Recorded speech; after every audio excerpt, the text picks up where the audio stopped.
Bonjour et bienvenue sur easytuto.com dans un tutoriel Initiation PHP et MySQL. Chapitre Interagir avec le visiteur, nous voyons les sessions. Alors, les sessions, donc prenons par exemple le cas de John qui souhaiterait consulter son compte personnel sur notre site. Donc on va l'envoyer vers une page de connexion pour qu'il puisse s'identifier. Ensuite, Apache va recueillir les informations saisies dans le formulaire via la Super Global Post et va les passer à PHP pour qu'elles soient interprétées, qui lui-même va interroger la base de données pour savoir si elle connaît John avec cet identifiant. Et ce mot de passe, bien sûr. Ensuite, MySQL va répondre, envoyer l'information à PHP, qui va donc pouvoir retranscrire via Apache les informations de connexion de John, puis attribuer un numéro de session unique à John. Donc ce numéro de session va être créé à chaque fois que John va s'identifier avec son compte et que la base de données trouvera au sein de ces données les logins et mots de passe de John.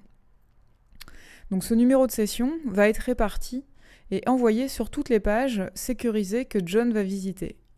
Il reste donc identifié tout au long de sa visite.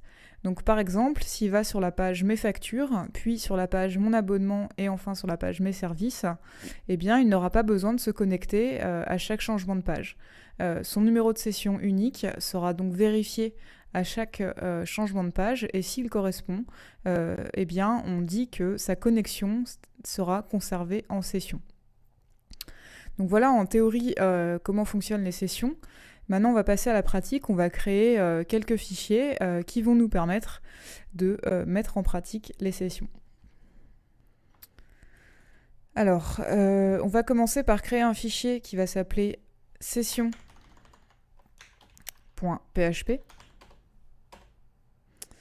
Et on va commencer par créer un formulaire avec la méthode post.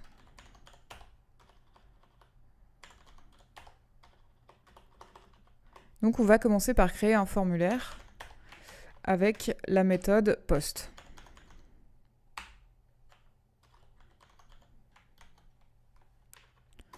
Voilà. L'action de ce formulaire sera de nous rediriger vers la page session-login.php. Donc je vais tout de suite créer cette page. Voilà. Je vais me remettre sur la page session. Donc je vais créer deux champs. Le premier, un champ de login, donc un input type texte avec name login et un placeholder égal à votre login. Je fais la même chose avec un mot de passe.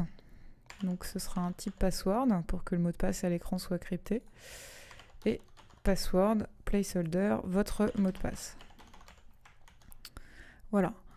Ensuite, on va mettre un BR et un bouton Submit.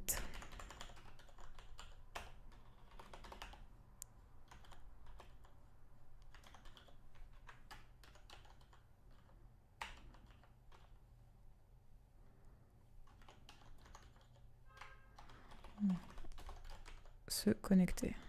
Voilà. Ok.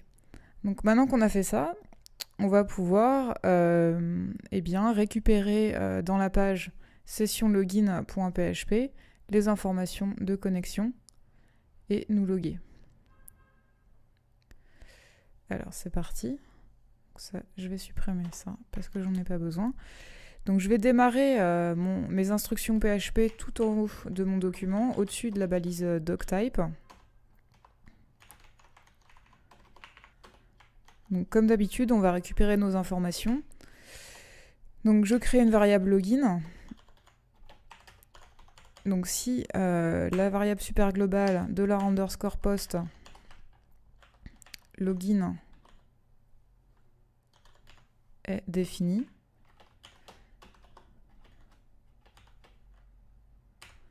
voilà, je vais y stocker les informations. rien. Voilà. Donc comme ça, dans tous les cas, cette variable sera définie. Ensuite, pareil pour password. Voilà. Ok. Donc maintenant, on va faire une test de validité des informations de connexion. Et en cas de succès, on va créer une session. C'est-à-dire qu'on va démarrer la session de notre utilisateur.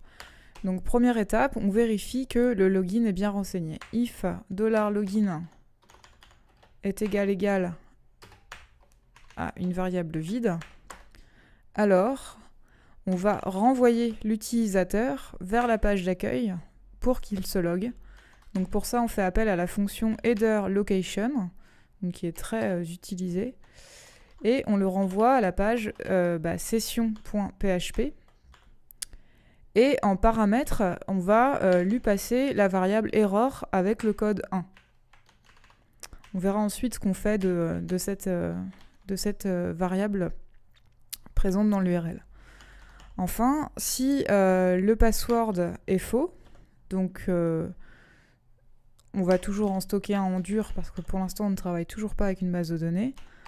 Donc s'il est différent de Toto,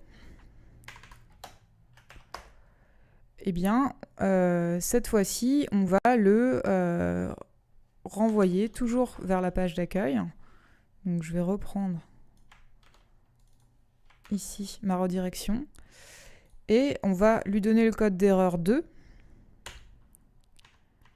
Et on va aussi lui passer le mot de passe saisi dans l'URL. Voilà. Ça, ce sera un petit peu un message d'erreur un peu plus précis. Donc enfin, si le mot de passe n'est pas vide, si le mot de passe est exact, eh bien, on peut créer une session. Donc on fait session _ start. C'est la fonction PHP qui nous permet de démarrer une session. Donc qui permet à Apache de délivrer un numéro unique à notre utilisateur. Voilà. Donc on démarre la session et on va stocker les super global session login et password dans la session. Donc allons-y, on va écrire $_ session, eh bien login. Donc ça on les crée en fait dans la session et on dit qu'elles sont égales à la variable login qu'on a définie juste au-dessus. Idem pour password, donc on crée la super global session password et on lui donne la valeur de la variable password qu'on a définie juste au-dessus. Voilà. Et on va aussi en faire une troisième qui va s'appeler logged et on va lui donner une valeur booléenne qui est de true.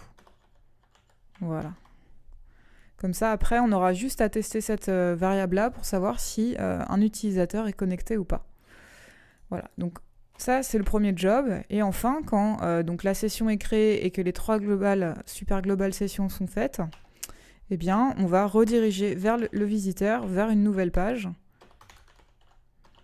qui va être session-bienvenue.php. Voilà. Donc je vais créer tout de suite cette page. Et je vais l'appeler session-bienvenue.php.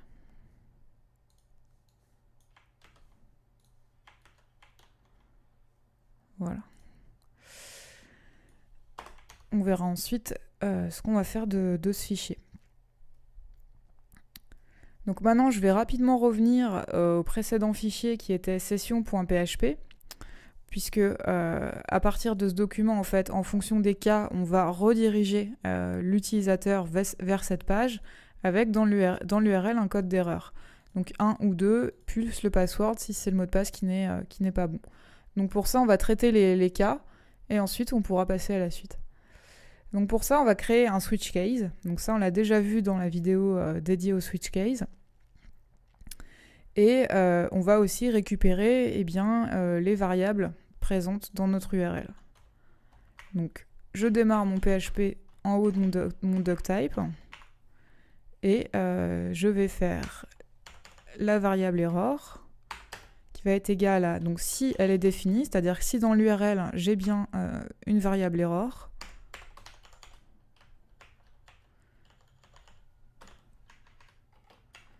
eh bien je la stocke. Sinon, je stocke une variable vide. Voilà. Pareil pour password, parce que souvenez-vous, on renvoie le password par l'URL si jamais il y a un problème. Voilà.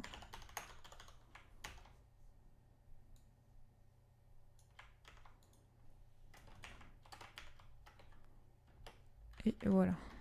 Donc on stocke quelque chose de vide. Et en dessous, eh bien, je vais faire en dessous du formulaire, je vais faire mon switch case et afficher le message d'erreur concerné. Donc pour ça, notre switch, il va porter sur la variable error. Donc j'écris switch. Il faut bien sûr ouvrir PHP en amont. Donc switch, voilà. Donc là, SublimeText me l'a créé directement pour moi. Je passe la variable à tester, donc error. Donc dans le cas où elle vaut 1, je vais écrire echo merci de saisir un login. Voilà. Ensuite, si je vais dans echo, ensuite dans le cas où le code erreur serait égal à 2, donc souvenez-vous, c'est ici, là, erreur est égale à 2 quand le mot de passe n'est pas bon. Donc case 2. Merci de... Alors là, ce qu'on va faire, c'est qu'on va afficher le mot de passe parce qu'on le récupère aussi par l'URL. Donc on va écrire le mot de passe, donc $password, que je peux saisir directement parce que j'ai de double guillemets, n'est pas valide. Voilà. Et enfin, le code par défaut, on va rien mettre. Voilà. On peut le supprimer et on n'est pas obligé d'en avoir. Donc voilà pour l'instant pour notre switch case. Donc on va tester tout ça. Donc je vais afficher la page session.php. Donc j'ai bien mon formulaire, donc je vais mettre Marie. Mot de passe, je vais mettre n'importe quoi et j'ai cliqué sur se connecter. Donc là, il ne m'a pas récupéré mon mot de passe qui est pourtant présent dans l'URL là-haut. Donc je dois avoir une faute de frappe. Alors...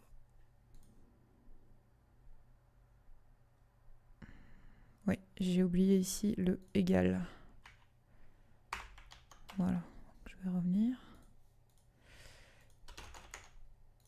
Voilà, le mot de passe, non, n'est pas valide. Je vais le mettre en gras pour que ce soit plus lisible.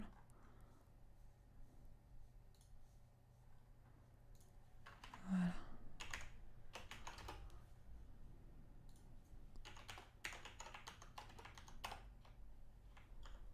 Voilà.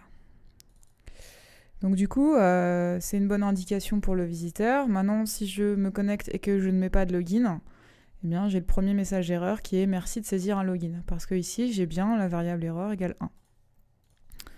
Donc maintenant, je vais faire en sorte que tout se passe bien. Donc je vais me connecter. Donc j'ai bien mis le mot de passe Toto et j'ai bien été redirigé vers la page session bienvenue. Voilà, donc maintenant il nous reste à traiter cette page. Donc souvenez-vous, hein, en cas de succès, on a une session qui est créée et la page, l'utilisateur est redirigé vers la page session bienvenue. Maintenant, ce qu'on va faire, c'est sécuriser la page session bienvenue. C'est-à-dire que si ces variables-là ne sont pas renseignées, l'utilisateur ne pourra pas se rendre sur cette page. Donc pour ça, on va créer un autre fichier, un nouveau fichier, qui va s'appeler... donc je vais le créer à partir de celui-là. Et il va s'appeler session. verif.php. Donc c'est un fichier qui va être purement du PHP. Donc je l'ouvre et je le ferme comme ça. Alors, la première étape, c'est de nouveau créer la session parce qu'il faut qu'il y ait une continuité dans la session. Donc il faut que ce fichier la contienne pour qu'il soit accessible. Et enfin, on va vérifier que l'utilisateur a bien, par exemple, cette variable-là dans sa session qui est renseignée à vrai. Si ce n'est pas le cas, ça veut dire qu'il essaye d'accéder directement à la page session bienvenue sans s'être identifié. Donc il faut qu'on puisse lui dire qu'il n'y a pas accès. Donc pour ça, on va faire la chose suivante. If point d'exclamation is_set, donc c'est-à-dire n'est pas défini, et bien quoi, la variable super globale session logged.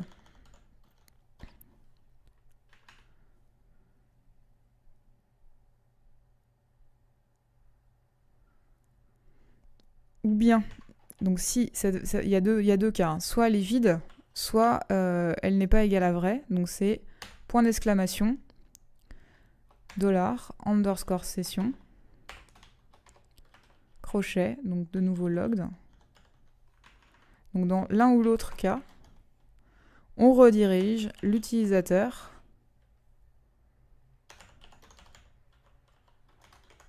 vers la page d'accueil avec un nouveau code d'erreur dans l'URL. Erreur égale 3. Ça, on le traitera ensuite dans notre switch case. Voilà. Ensuite, on peut aussi, si on avait une base de données, on pourrait faire des vérifs plus importantes avec est-ce que le login et le mot de passe correspondent bien. Mais pour l'instant, on va juste se contenter de récupérer en permanence dans une variable login le login de l'utilisateur, ce qui nous permettra de l'afficher sur sa page et de personnaliser un petit peu son compte. Donc il n'y a qu'un seul G. Voilà.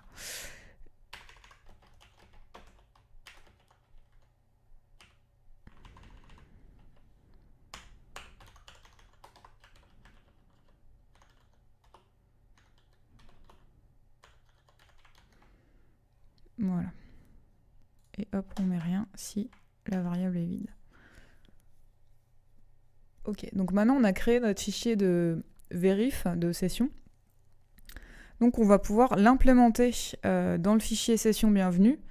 Et si les vérifs de la session ne sont pas au point, eh bien l'utilisateur sera redirigé. Donc allons-y. Pour ça, on va dans session bienvenue.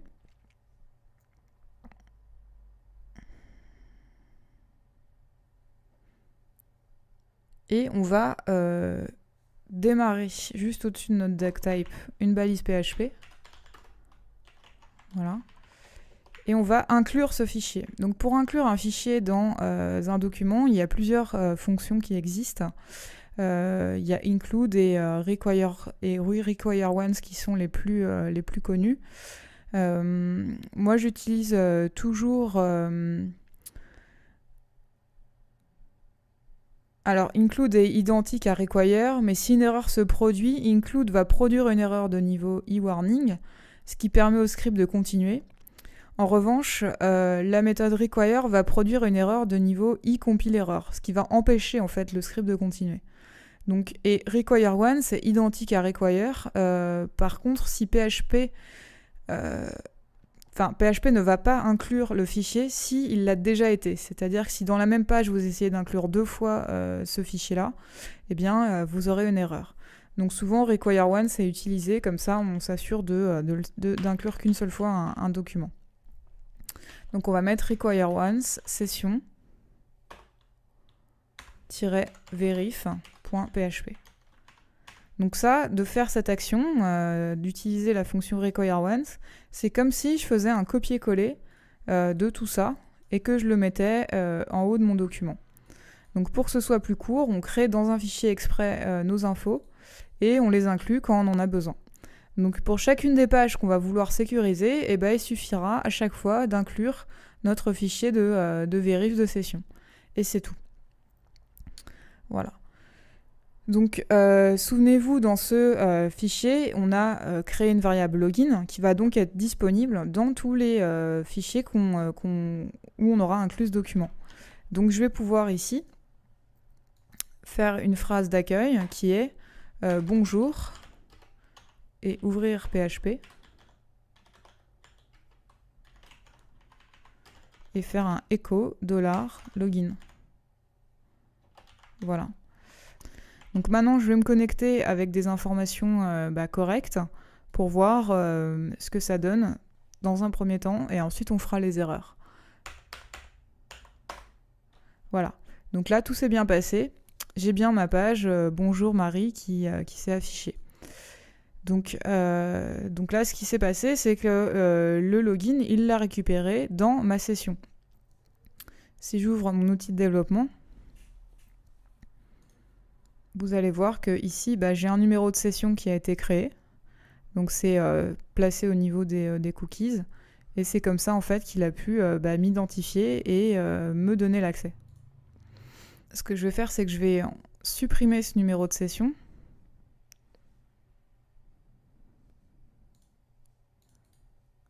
Voilà. Et je vais essayer de me reloguer, d'actualiser cette page pour voir si je peux toujours m'y connecter. Voilà, donc vous voyez, il m'a sorti en fait de la connexion parce que il n'arrivait plus à m'identifier. Donc comme mon numéro de session n'était plus présent, j'ai été redirigé vers la page d'accueil pour me connecter avec le code d'erreur 3. Donc c'est bien ce qu'on avait saisi dans notre fichier de vérification ici. Donc là, la variable n'était plus renseignée, donc j'ai été redirigé. Donc maintenant, on va traiter cette erreur-là. Donc on va se faire juste un case 3. Et on va écrire « Vous avez été déconnecté ». Voilà. Donc si je recommence, j'ai bien ici « Vous avez été déconnecté » parce qu'il a récupéré le code d'erreur 3 ici.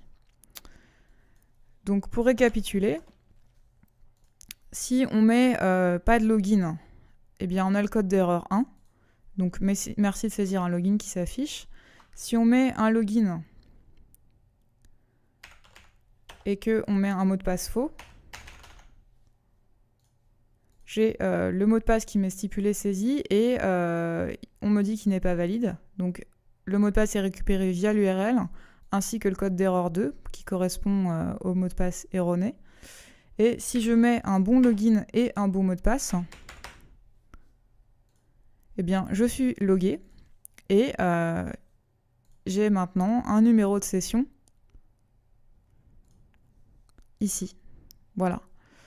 Donc maintenant, il me suffit de créer de nouvelles pages autant que je veux. Donc par exemple, je vais en créer une qui s'appelle ma facture. Enfin, on va l'appeler facture.php.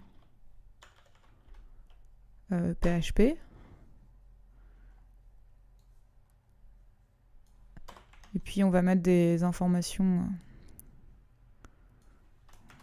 Voici votre facture. Et on va mettre un PHP echo $login. Voilà. Et en haut, eh bien, je vais inclure de nouveau mon fichier require_once via require_once qui s'appelle donc session verif.php.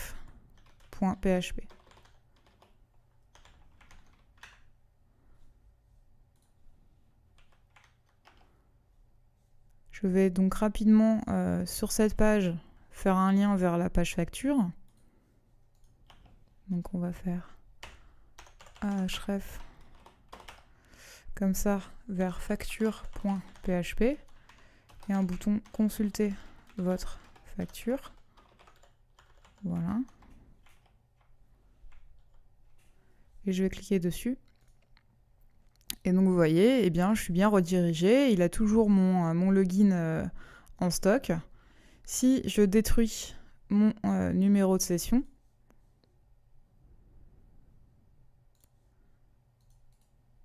qui est fait par Apache, et que j'actualise, eh bien, je suis redirigée vers la page d'accueil où on me dit que j'ai été déconnectée. Voilà, donc vous avez compris le principe, je pense. Vous pouvez donc créer autant de pages que vous voulez et les sécuriser en incluant à chaque fois votre petit fichier session-verif.php. Je vous remercie pour votre attention et je vous dis à bientôt.